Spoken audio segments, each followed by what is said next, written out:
Happy Saturday and good morning. I wanted to talk about burnout, handling burnout. One of you asked, can you please make a resource for dealing with burnout? And this is the time of year. This is the time of year when we feel burnout because it's the end of year push for a lot of companies. There's more on your plate. All those to-dos you had built up. There's this emotional, spiritual pressure to get it done before the end of the year.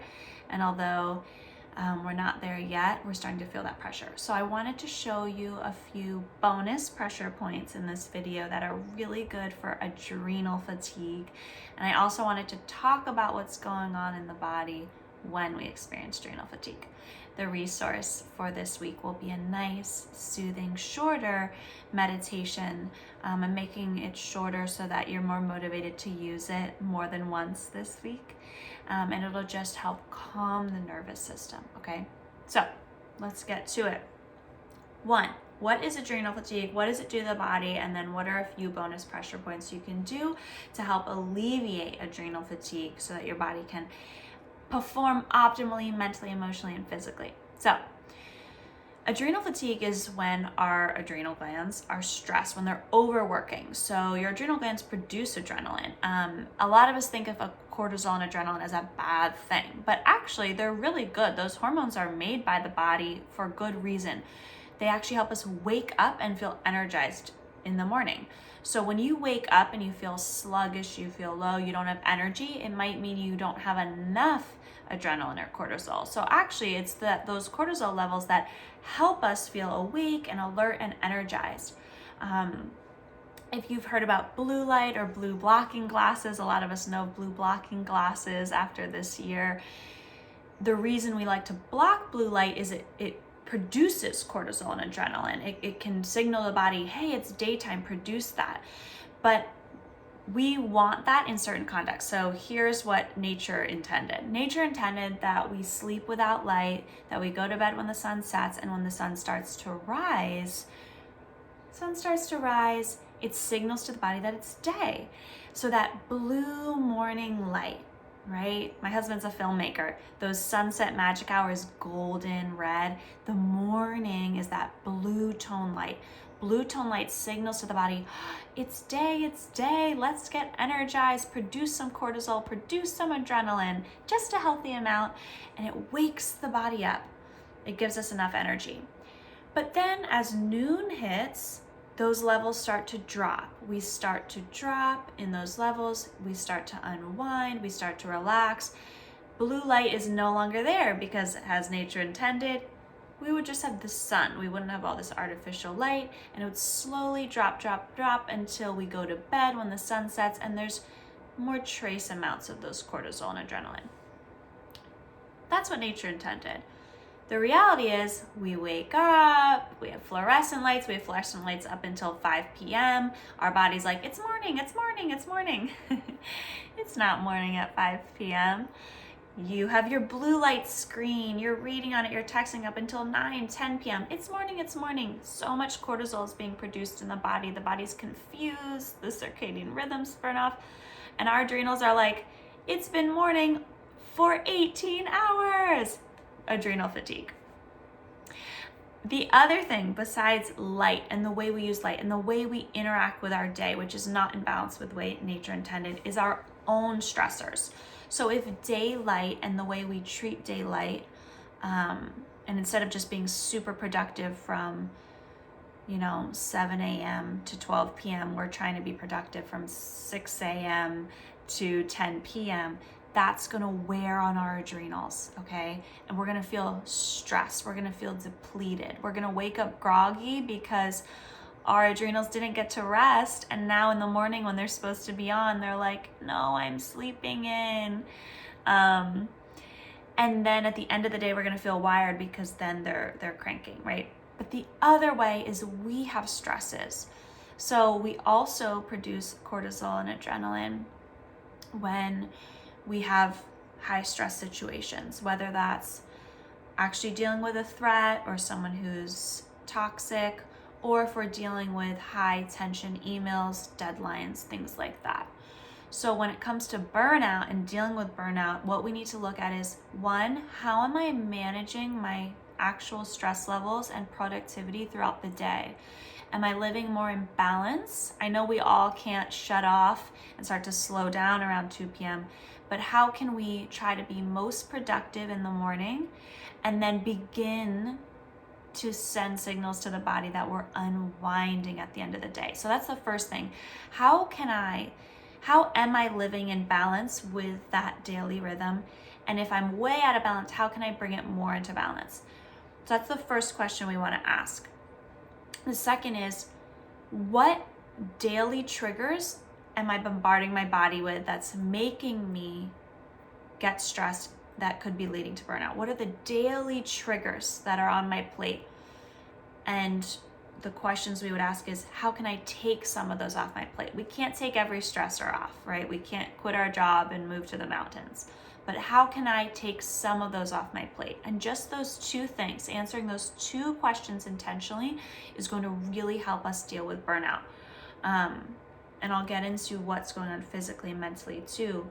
But that first question, think about, what does my day look like? Do I spend the first hour and a half on social media like expending all that really good energy on something that's not productive? How can you use your mornings more effectively? Can you do some intention setting, some planning, and actually get maybe your most mentally exhausting task done? So for example, writing my book has been such a drudge, right? Because I would try to do all my little menial tasks, my busy work tasks, and then I'd save it for the end of the day. And I'd try to put all this energy into it when I was already tapped, when I was already burnt out. As opposed to, I wake up, and when I have all that energy, when I don't really want to, I want to just do busy work and feel productive, I go, all right, I'm going to spend an hour working on my book. And I'd have to get over that hump of resistance, but then I would be so productive. I'd feel so good because I'm like, oh, I got that most mentally straining task off my plate in the morning. So I'm going to ask you, what is that most mentally straining, the most creatively straining thing? Can you try to work on it, even if just for 15 minutes in the morning? Because if you commit to working on it 15 minutes, you'll probably end up working on it for longer. Can you move it to the beginning of the day? Okay, and then save those more mindless busy work tasks to when you don't need all that energy to do it. Okay, so that's my one task for you this week.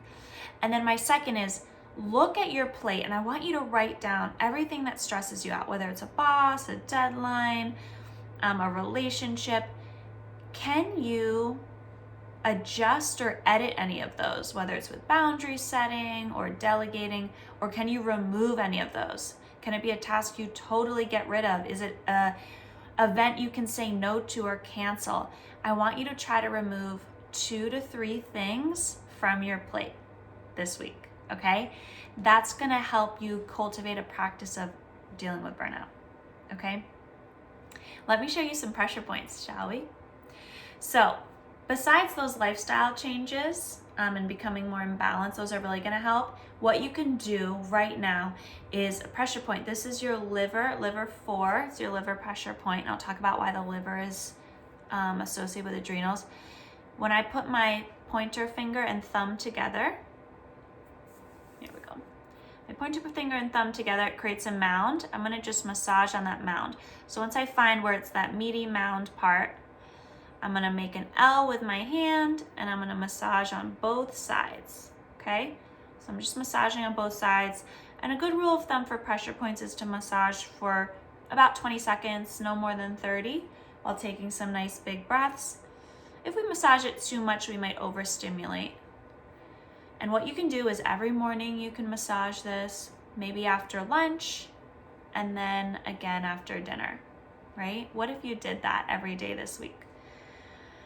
And what I notice with pressure points is there comes a moment where I find myself going, called an aparatic breath. I can never say the word. It's a big breath. That's a sign of an energy shift. Let's switch. So again, the meaty part, kind of right where that lifeline is too, on the inside of it. And massage both sides. That one got a big breath right away. You might find yourself yawning. You might find that you go, Might crack your neck. They're all signs, oh, my body's relaxing. This is also great for physical pain, for inflammation, and for detox. So you keep massaging that. That's a really good one. Another one that I won't show you is in between the webbing of the big toe and first toe. So you can just massage in there. Sometimes it can be sore, so just massaging in the webbing of your toe. That can be really good for de-stressing. And then right here, so the third eye point directly between the eyebrows. So this is something you can just massage, or you can tap. And again, for like 20 to 30 seconds. So these are extra points you can add to any tapping routine or meditation. So I'm just massaging right between. Kind of feels better to massage this morning. And I'm feeling the breath expand. That's all signs that my body's getting this hint. Okay, relax. So those are my 3 bonus pressure points for you. You want to know what that just did in your body? So with that liver meridian, it's helping to clear the meridian channel. But what does the liver do? It detoxes. Why do we need to detox? Well, when our body metabolizes food, there's this excess metabolites. I never know how to say the word either. I should have looked up some of these words, metabolites. When our adrenals are exhausted, right? And we're creating so much excess hormone. Our liver not only processes food, it processes hormones. So if we're cranking adrenaline, cortisol into our liver, it's like, oh my gosh, we're on overdrive. Picture like a conveyor belt, and there's usually like one thing every foot. Suddenly there's 5 things every foot. There's gonna be a backup. And all of a sudden it's gonna pile and spill over. Imagine metabolites are not that healthy, right? Oh, they're healthy when they're just on the conveyor belt and moving through and excreting out, right? They're not really affecting us because they're just moving through, detoxing, excreting out. But if we have suddenly piles of 5 and they're getting backed up and they're spilling over into our facility, all of a sudden the toxicness of that, we're gonna feel that, right?